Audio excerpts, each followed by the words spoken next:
in one Econoline 350 Super Duty van. Now I'm going to show you the special exhaust I designed for him. It's 2-chamber muffler. With this on it, the Y pipe goes through the rest of the exhaust system. If I take the Y pipe off, then it's just straight 2-chamber muffler. And that would be the off-road exhaust setup, which I have right now to show you. It starts from the downpipe under here. Part of the downpipe. Downpipe, where 2 come to 1. And here's the 2-chamber performance muffler. And here's the Y pipe.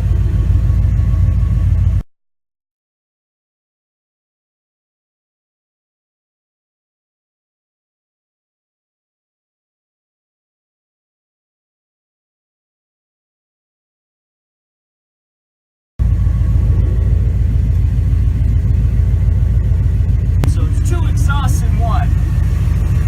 Downpipe, 2-chamber race muffler, Y pipe,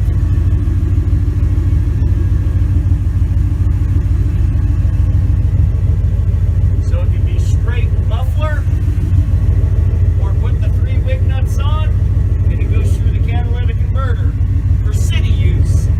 So it's got a city off-road exhaust system. That's also a MagnaFlow catalytic converter, so it's as close to performance as you're gonna get. So that's the one-of-a-kind exhaust. Here's the blank-off plate, like I said. It goes on the Y pipe if you want it to go through the catalytic converter and the rest of the tailpipe. But there's still always a bit that comes out of here. The exhaust picks the easiest path. When this is removed, the exhaust picks the straightest, most efficient path outward, which is the Y pipe. It still a little bit goes through the cat and the rest of the exhaust. But I put this on, then we're nice and legal. Catalytic converter and everything.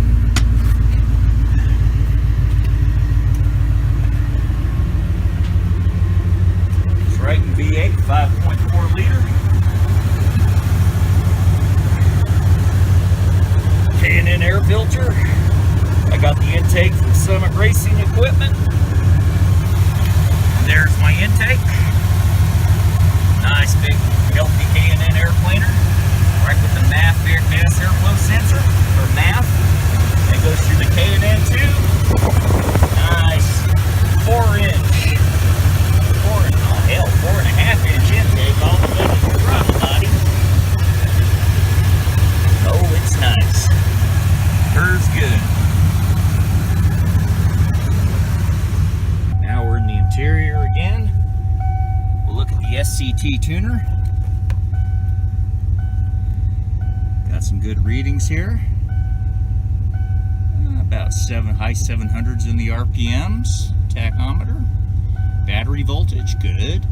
Coolant temperature, really good. Intake air temperature, 54, which is really good.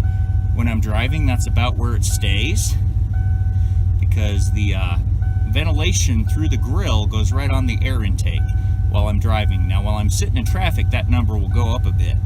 But if I'm driving or sitting here with the hood open, the intake temperature stays nice and low, just like a few degrees more than what's outside temperature. Transmission temperature, now that's a very handy gauge when you're towing. You always know what your transmission's doing. So you got your engine temperature, you got your transmission temperature, so you know if you're working her too hard. You need to back off and take a break.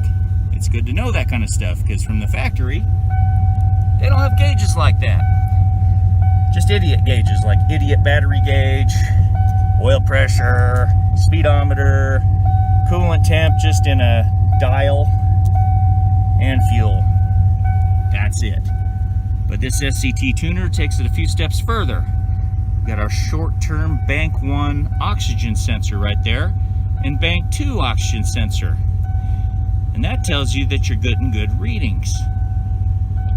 It should just alternate a few here and there, and when you're getting on it, it'll go lower. And and show you're getting more fuel-air mixture. And of course, mass airflow counts. Your mass airflow meter is counting parts per air, and it gets mixed with fuel at all times. And there you have it, the SCT tuner, but I always like to watch it as gauges. And I have a base tune on here which enhances timing, fuel mixture to give you economy, more torque, more power, and more efficiency. So I'm all about the efficiency, especially with a big van that from the factory doesn't get no more than 13 miles a gallon in the city, and like 16 or so in the highway. But mine, I get usually about 18 or better all the way around. So that's pretty good, considering I've even been really easy on the throttle just to see the max I could do. I got in the early 20s in miles per gallon. But that's when I'm really easy on the throttle, because it's a very heavy van. It's probably somewhere around 9,000 pounds, my guess. Not exactly sure, but it can tow a heck of a lot. It's got a lot of capacity. It's a 1-ton van, so it's quite stout. And with the mods I did on it, quite comfortable for a nice long trip. It's a great little van. I like it. Got nice Cooper, nice new strong Cooper all-terrain tires, which are a few sizes bigger than stock, so it's a higher final drive ratio, so you actually get a little bit more top end with these tires, which I like. I like a little bit more top end, so my engine's actually going places. Well, I hope you enjoyed this video, and a nice little sleeper muscle van, 2001 E350 Super Duty van. What a van.